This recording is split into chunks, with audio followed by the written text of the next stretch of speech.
Sorry आपको हम गलत बोल दिए आज। हम आज तक मंच पे कभी नहीं बोले। देखो मैंने हमेशा तुम्हारा साथ ही निभाया है। मैं अरे पगली का हो गया अरे कि छोड़ेंगे ना हम तेरा साथ साथी मरते दम छोड़ेंगे ना हम तेरा साथ साथी मरते दम अगले जन्म तक जन्म तक साथ जन्म तक छोड़ेंगे ना हम तेरा साथ साथी मरते दम।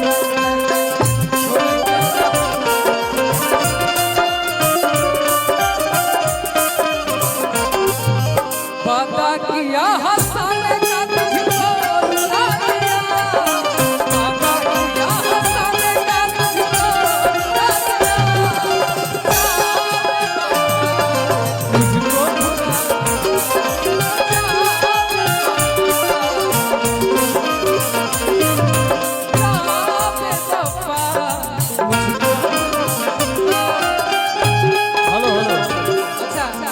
फिल्म चला था। अरे फिल्म नहीं चला, तुम कहो, हम तो कह नहीं सकते हैं।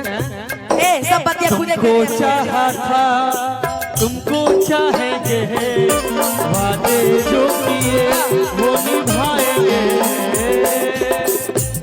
ऐसा हर जन्म का एक है, हम दोनों प्यार है, हम फिर से कहो, यही बात कहो।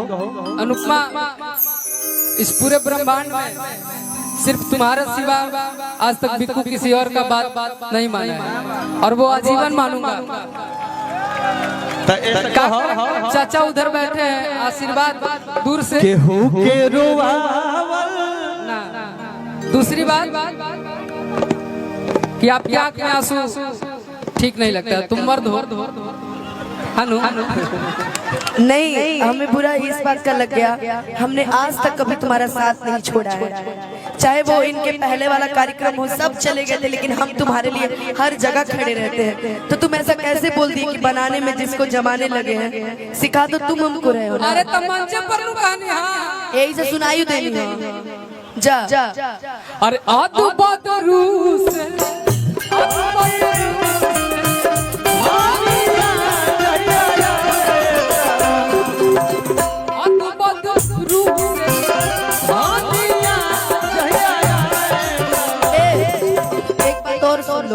मंच के माध्यम से कैमरा भी ओपन है। तुमसे मेरा शादी हो ना हो, तुम मेरे एक मिनट देखिए भाई, जो है सो है, हम हैं सो हम बहुत दिल की साफ लड़की हैं। हो या ना हो, अगर कल भी तुम्हें दिक्कत होगी ना, अनुपमा यादव वैसे ही खड़ी रहेगी जैसी आज खड़ी है, हमेशा जीवन। ठीक है, मंचवा पर कुछ ना कुछ होवे करेला, पिछलो बार भइल रहे। अरे कि हमर छुट्टी ले हल माटी में मिला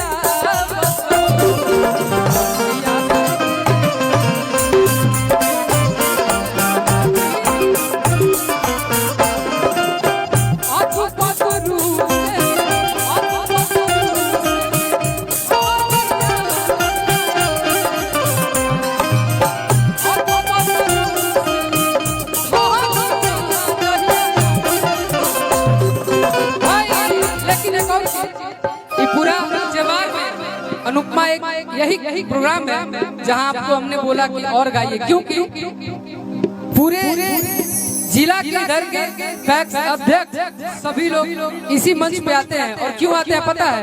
अरे कि जैसन सोचल रहनी दीपक फूफा, अरे कि जैसन सोचल रहनी वैसन फूफा, अरे नेता बेज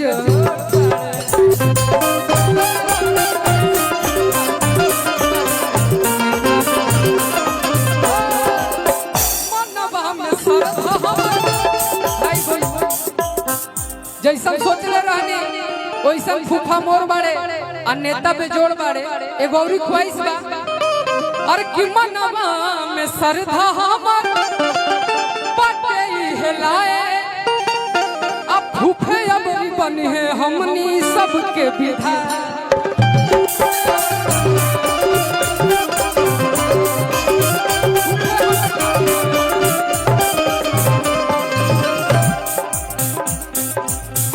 ना कोनो हाथ ना पचरिया से होला,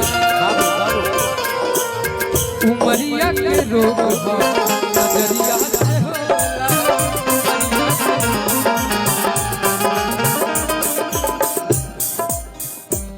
जब से तुम्हें देखा दिल को मेरे आराम नहीं,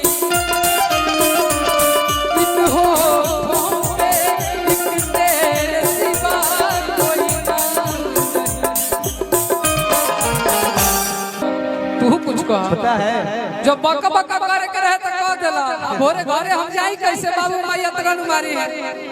पता, लेकिन ना तुम बोलो बोलो बोलो बोलो, रोते हुए अच्छी लगती है, बोलो बोलो बोलो। वो तो हमको खुद भी पता नहीं अच्छे लगता है, यही रुलाता है मरो क्यों रुलाने की वजह तुम हो,